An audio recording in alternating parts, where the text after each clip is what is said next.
What does stuttering mean for you?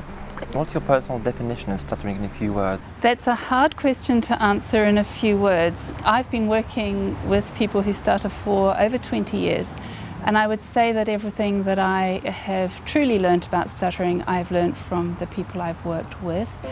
And I suppose one thing I have learned is that stuttering can be obviously about the surface features, if you like, the prolongations, the repetitions, the blocks that people experience.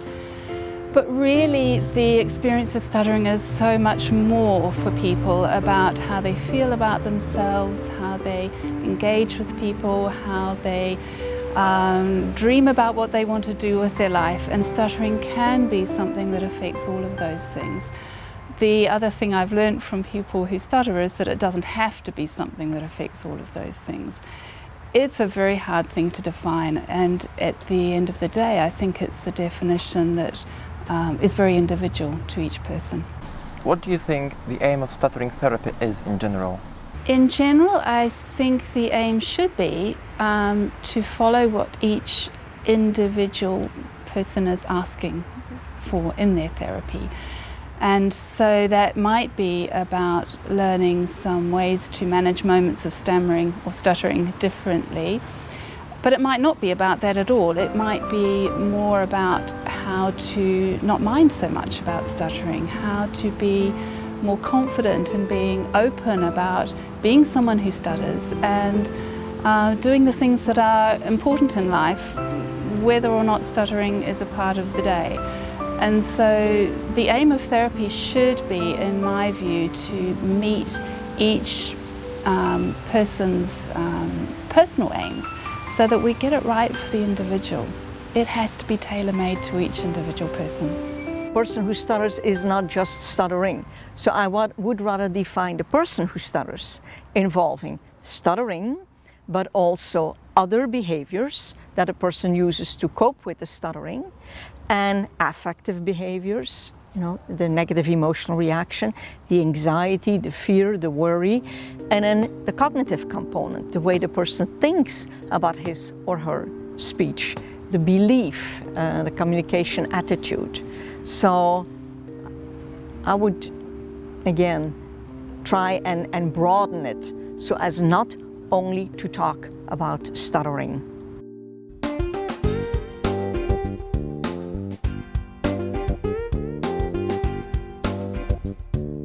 But if I had to reduce cluttering into a few bottom line statements, I would say that cluttering, first and foremost, is a rate phenomenon.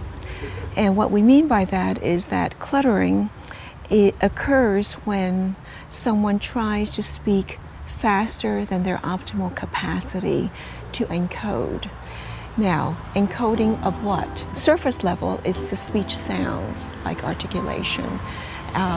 For example, multisyllabic words will be, some of the syllables might be dropped off. But you can also go higher in the hierarchy of our communication system, so that it could also be that I have spoken with people who clutter, who say that I am still trying to formulate, think of the right syntax or the right lexical item, or even the thoughts. Now the culprit of this is that they have so much going on in their brain, so many thoughts that are coming at them almost, not with them, but at them. They're being bombarded by multiple simultaneous thoughts. And yet somehow the inner system cannot modulate itself, cannot pace itself, so that they keep on talking, even as the words are not quite selected or the language structure have not been selected and formulated. So it's really an all-encompassing system. What's the difference between those two disorders? I would say that they are related. However, one of the most famous immigrants who came to the States during World War II, Katrina de Hirsch, said that one of the most important questions to try to understand and to answer is, what is the relation between stuttering and cluttering? Again, to try to reduce everything to a short time, because this is a short interview, I would have to say that one of the distinctive features of stuttering is transitioning of a known thought, a known word, a known utterance, but transitioning from sound to sound and syllable to syllable. So often it is the case that people who with stuttering know what they want to say. In fact, they're so good at monitoring that they perhaps later avoid upcoming words. They're quite aware of what they want to say. But as I said a few moments ago, individuals with cluttering, so much is being bombarded at them that they may not know quite which words to select, and yet their mouth keeps going. And that's why you see some of the, what we call in American English, linguistic maze behaviors. And maze behaviors is a very good way to describe this. You know, a maze is something like in a garden such as this, you don't go a straight path, but you go around because it's a maze. Likewise with cluttering, there's a lot of amazing behaviors. You don't quite get right to the point efficiently because of the bombarding of thoughts and trying to figure out, what do I really want to say? They have so many things they want to say. What's interesting that Peter Kisargilis at the first International Cluttering Conference in Bulgaria got up and told all the professionals who were in the room that he believes that cluttering is negatively stigmatized more than stuttering, because everybody knows what stuttering is, and when people have a severe case of cluttering, very often such people are perceived as people with mental disorder, and they're as negatively stigmatized as people with mental disorders, which is probably the highest negatively stigmatized group. So it was an eye-opener for many of us. And by working with people with stuttering and cluttering, and I see that people suffer from negative attitudes socially, professionally, academically, vocationally. I have clients who cannot be promoted at work, who cannot really be evaluated fairly because of their cluttering. So this is actually a very big negative impact of this disorder, the environment and how people perceive people with fluency disorders, including cluttering. I think people who clutter, you know, they have the risk, I think, of being perceived by others as, you know, as disorganized or something, or maybe, you know, also dumber, maybe, you know, than they actually are, you know. And I think, you know, yeah, you know, so they should be really aware, I think, of their own, you know, forthcoming to people, and yeah, you know, so also, you know. Yeah, understand why sometimes people think, you know, less or differently about them, and when they can find some more information, you know, there's a site, of course, from the ICA, you know, yeah, you know, yeah, which they can, you know, of course, you know, look at, of course, first of all.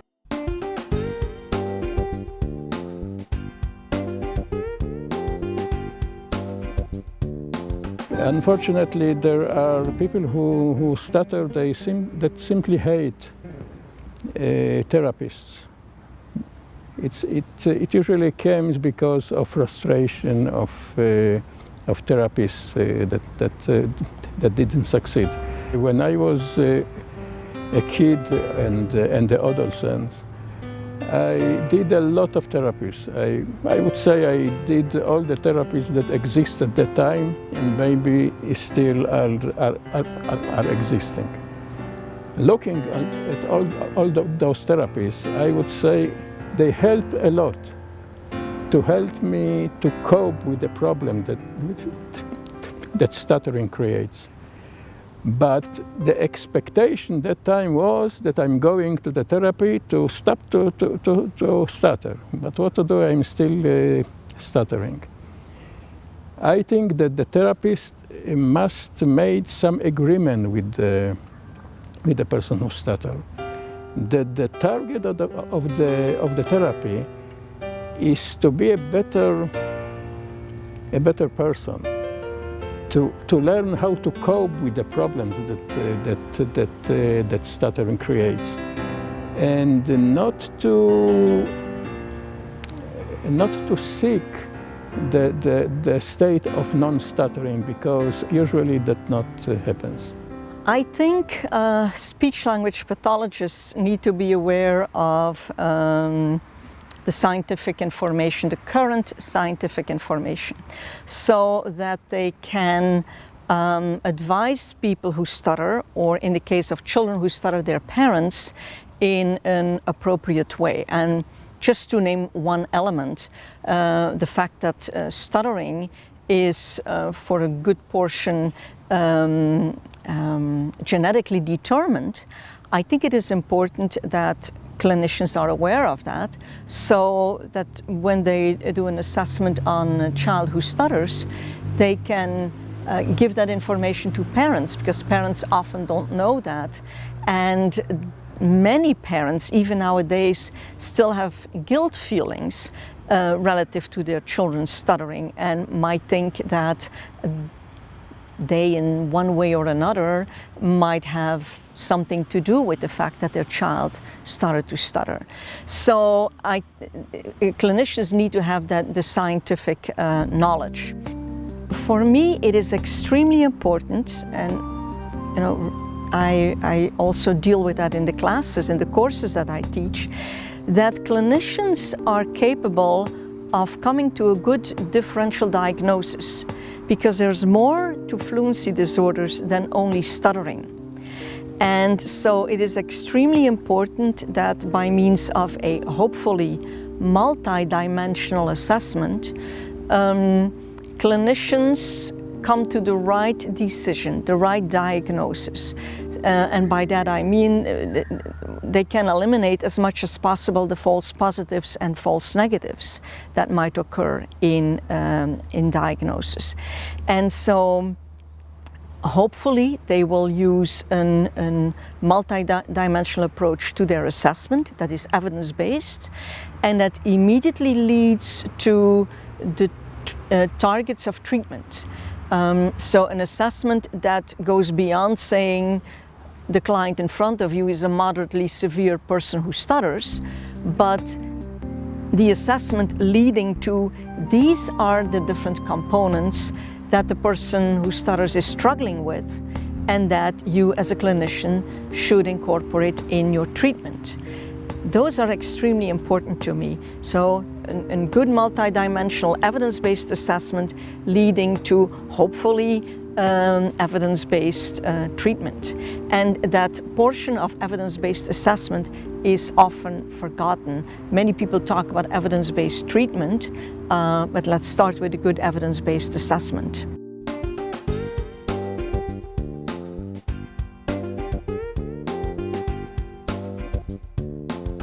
The aim of cluttering and stuttering therapy, it's the goal for our work as clinicians in speech pathology, right, is to educate our clients about their disorder and to help them to reduce the negative impact that those disorders are causing for them, to improve their quality of life, improve their communication skills, and to address every single goal individually to each client, because people are different, so we have to really try to tailor to each individual client.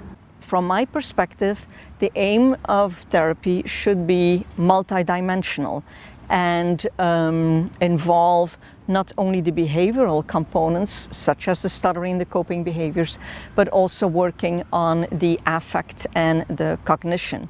So I would hope that the clinician would, after the assessment, have a good idea as to the different components that are happening within this person who stutters, and then deal with those different components in treatment, and not only with the stuttering itself. What do you think the aim of cluttering therapy is? So many people feel that cluttering represents a microcosm of nearly all of our speech and language behaviors and processes. But if I had to reduce it to one major factor to try to work on, it is two, I should say. The first is awareness of what's going on, because so much is going on. We need to understand the nature of cluttering. And then secondly is the modulation of the rate. Much easier said than done. Practically the most foolish thing, I would say, to tell someone who clutters to do is, now if you would just slow down, everything will be fine. Well, in a way that's true, but telling a client to just slow down is rather amorphous. You know, how does one slow oneself down? Amorphous and also abstract. So the key to a successful therapy is to provide the clients with concrete and meaningful and functional activities to help them to chunk their thoughts and their language and their speech. Any therapy should start with an assessment, and by that I mean, as a therapist, I want to understand the child and their experience, and by that I mean understanding how they experience their stuttering, their own thoughts and any fears about it, their emotions that are maybe tied up with stuttering for them, and how it affects their life on a day-to-day basis. And I also want to understand from the child what they're ready for, what they are interested in, whether they want therapy. So children need different things at different ages, and every child is different as well. So I suppose it starts with a process of getting to know the child. And of course, from the parents' point of view, getting to know what the parents feel their child needs and what they as parents need. So it starts with this process of assessment, which is also a starting point for us starting to make a relationship with the family that is going to be a positive one and that will help them move forward.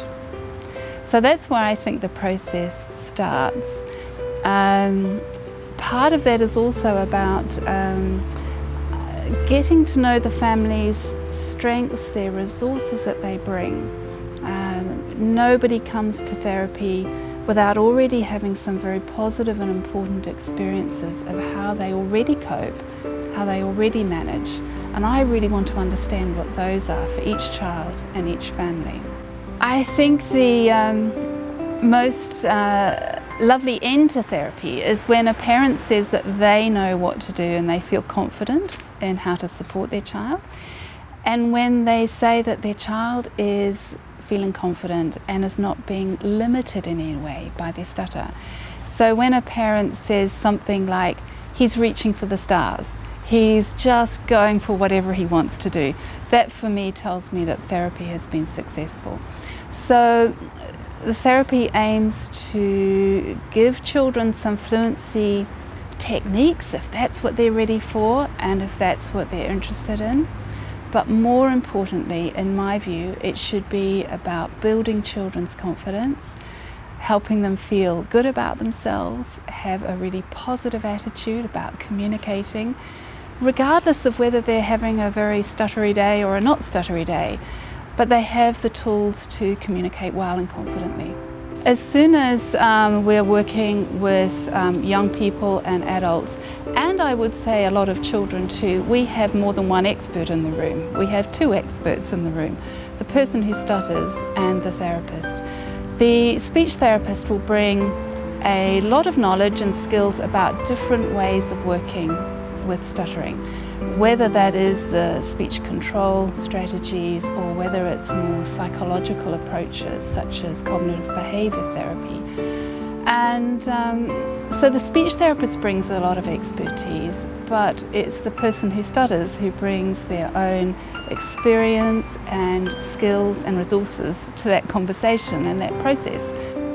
The role of the speech therapist is not, in my view, to tell someone what to do or to point them in a particular direction, but help them make choices that are right for them, that fit with them, and help them achieve what they want to achieve in therapy. I tell my clients that, you know, don't feel you have to be decluttered all the time. It's okay, because this fits your inner temperament. But in certain situations where you do need to be understood, then use your techniques. Suddenly I realized that stuttering for me was the biggest opportunity of my life. I would never reach those places I reach